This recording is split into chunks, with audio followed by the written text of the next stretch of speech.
His house had stood for 150 years, a family legacy, older than the neighborhood itself.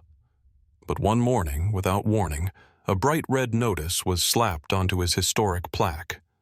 Violation of community standards. Within days, he was hit with over $7,000 in fines and a lien threatening to strip the home from his name.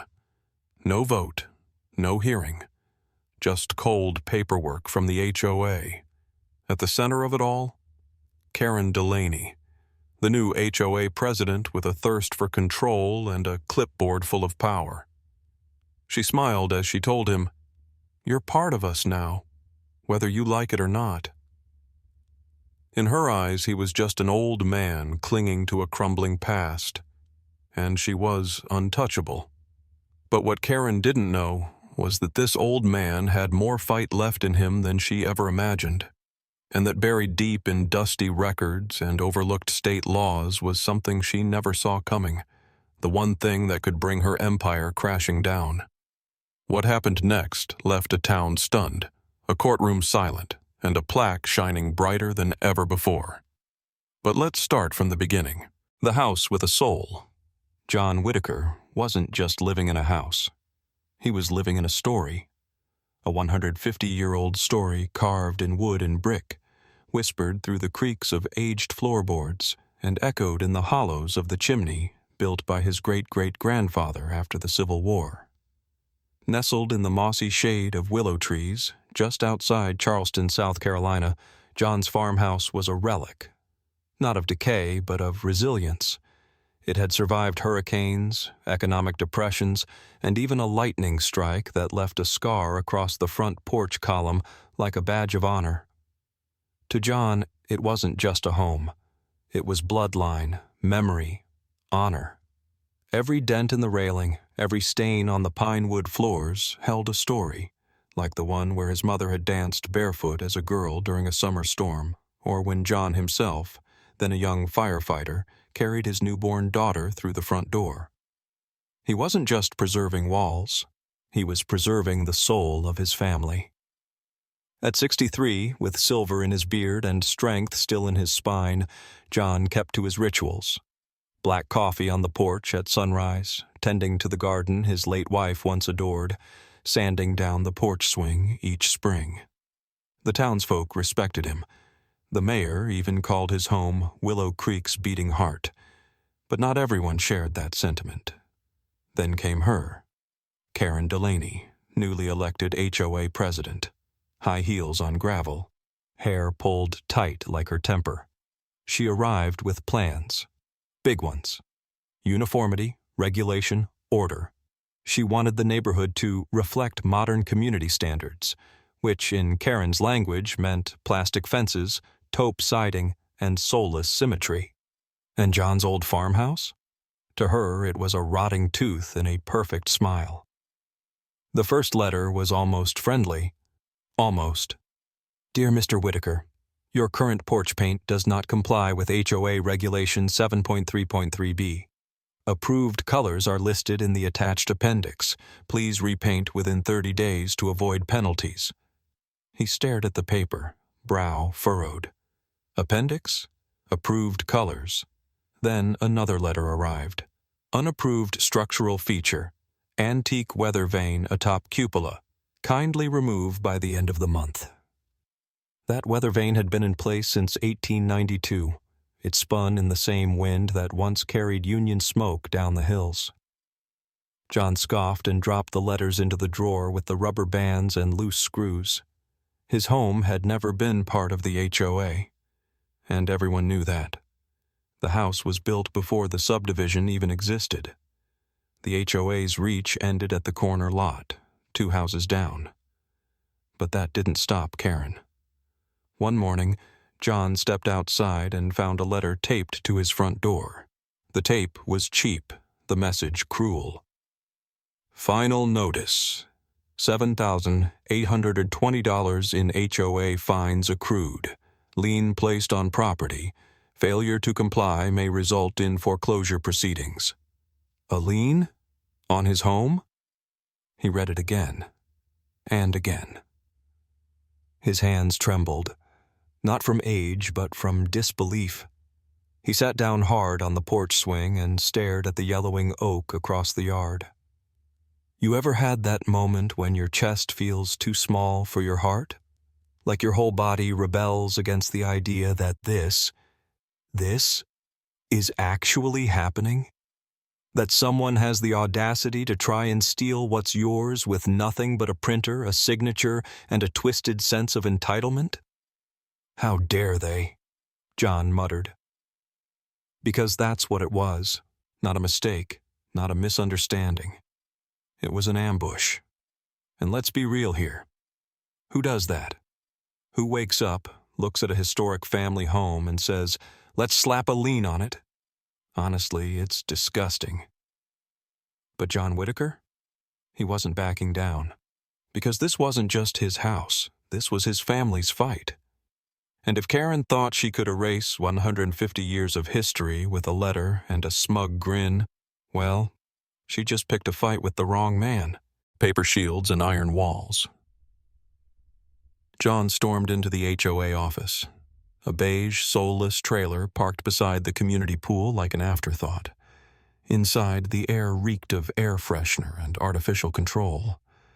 Karen Delaney sat at her desk like a queen at court, her manicured nails tapping against a plastic clipboard, iced coffee sweating beside her. She looked up, unfazed. "Mr. Whitaker," she said smoothly, "your home is now part of Willow Creek HOA Phase 3. You were annexed last year. Didn't you read the notification?" John blinked. "Annexed?" His voice dropped. "You can't just—" Karen cut him off, pulling out a laminated map. "Here's the boundary revision, approved by email vote."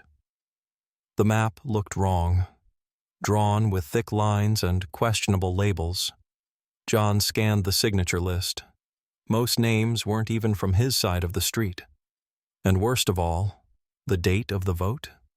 It fell squarely in the week John had been in the hospital recovering from knee surgery. Karen sipped her drink with that smug little smile. "You're part of the community now, Mr. Whitaker, whether you like it or not." My God, how do you even argue with someone who treats forged paperwork like gospel? John left furious, his boots hitting the pavement like thunder. He contacted an attorney. The news was bleak. "Technically," the lawyer said, "they filed a boundary amendment. The signatures are suspicious, but unless you challenge it in court, it stands." John sat in silence, staring through his windshield at the fading afternoon. His grandfather built that orchard with his bare hands. Now they wanted to run a community path through it? The next morning he heard trucks outside. Men in orange vests were stomping across his lawn, measuring tape in hand. They walked right through his heirloom rose bushes, crushing them without a word, and marked flags leading to the middle of the orchard. "Excuse me," John shouted. "What do you think you're doing?" "Surveying for the trail system," one of them mumbled. "Per HOA request." As if that wasn't enough, later that week he found a notice duct-taped to his historic landmark plaque. "Does not meet community appearance standards." Can you believe that? A piece of state-protected history, vandalized by bureaucracy. John stood there, fists clenched, shoulders trembling. For a moment he felt crushed, but only for a moment. Because here's the thing. You don't spend 30 years running into burning buildings and walk away from a fight with a clipboard queen. So he started digging. Not in the garden, but in the archives, property records, surveyor logs, HOA charter bylaws, everything. He stayed up late flipping through deed books older than his father. And he wasn't alone. His next-door neighbor, Martha Dillard, once the sharpest county clerk in the district, knocked on his door with a folder under one arm and fire in her eyes. "That annexation map?" she said. "It's a fraud. They never filed it with the county properly. And your house is on the State Historic Registry. That means full protection. They can't touch you." For the first time in weeks, John exhaled, really exhaled. He looked down at the old weather vane turning gently in the wind, and he smiled. Because now the battle wasn't just about him. It was about history, about law, about justice. And the tide. Oh, the tide was starting to turn. Truth on trial. John had fought fires his whole life. But this? This was a different kind of battle. With Martha's help and a determined young civil rights attorney named Caleb Knox, he filed for a declaratory judgment at the county courthouse, seeking to prove what should have never been questioned, that his home, a protected state landmark, was not under HOA control, and that the so-called annexation was nothing more than a fraud dressed in legalese. Karen, predictably, hit back like a cornered wasp. She sent code enforcement to his property, claiming John's chimney was unstable and a danger to community safety, the same chimney that had stood through hurricanes in history. Then she filed a complaint about John's dog, Max, calling him aggressive after he barked at a squirrel. And as if that weren't low enough, she called Child Protective Services on Martha's grandkids during a backyard barbecue, alleging unsafe conditions. This wasn't HOA policy. This was personal. This wasn't oversight. This was a calculated campaign to break a man. And let me tell you, watching someone weaponize bureaucracy like that, it's downright disgusting. Karen wasn't running a neighborhood. She was running a regime.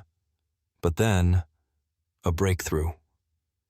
Caleb, digging through public records and HOA files, uncovered something explosive, audio recordings from a private board meeting Karen had forgotten to erase.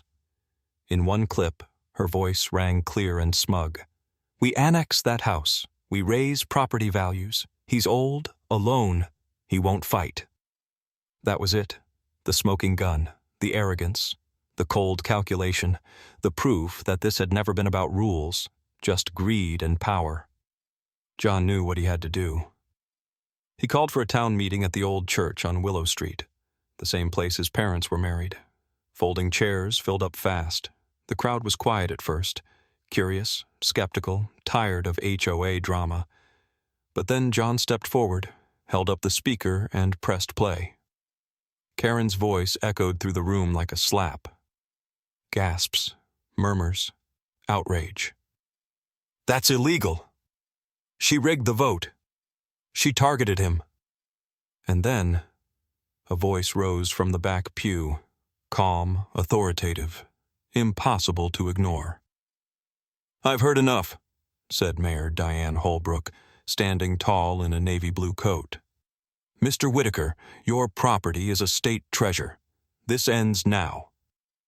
John looked over, stunned. The room erupted in applause. And right there, for the first time in months, he felt the weight lift. Because now, it wasn't just him. It was the town, the law, the truth. And Karen Delaney? She was finally outnumbered. The fall of Karen Delaney. The next morning broke warm and golden over Willow Creek, but for once, all eyes weren't on the sunrise. They were on John Whitaker's front yard.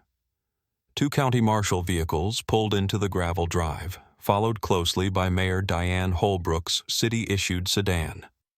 The air held a quiet tension, like the moment before thunder breaks. Karen Delaney stood across the street in full yoga attire, leggings, sunglasses, and that ever-persistent aura of control. But her face turned pale when she saw the mayor stride up John's porch, clipboard in hand. With a flick of her wrist, Mayor Holbrook tore down the bright red non-compliant notice from John's historic plaque and turned to the marshals. "The lien is void, effective immediately," she said. "This property is protected by state law." Karen took a step forward. "Mayor, there's been—" Holbrook cut her off, calm but firm. "You've done enough, Ms. Delaney." You think someone like Karen ever expected the mayor to side with the old man? Of course not. In her mind, she was the authority. She thought she could redraw maps and rewrite history, but not today. Today, the law showed up on John's front lawn, and it wasn't wearing pastel. Over the next few weeks, the court proceedings moved fast. With Caleb Knox presenting the forged documents, audio recordings, and testimony from residents, it didn't take long. Karen was found guilty of document tampering, targeted harassment, and abuse of authority. She was fined $50,000, barred from holding any HOA position ever again, and publicly reprimanded by the county council. Her carefully polished image shattered like cheap glass. But more than that, real change came. The HOA's power to annex properties without full approval from both the city and affected homeowners?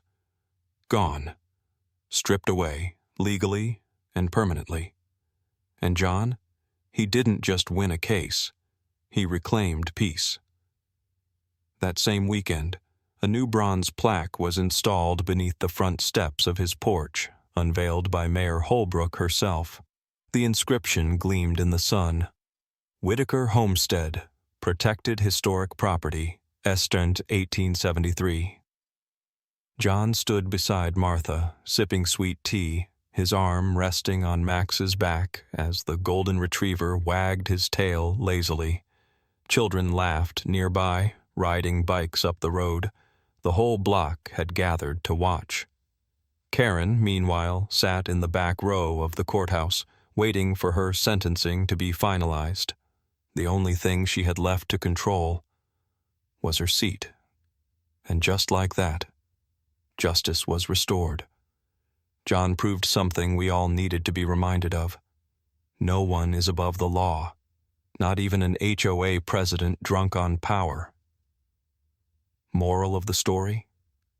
Never underestimate a man with a legacy, and never, ever mess with a 150-year-old house protected by state law.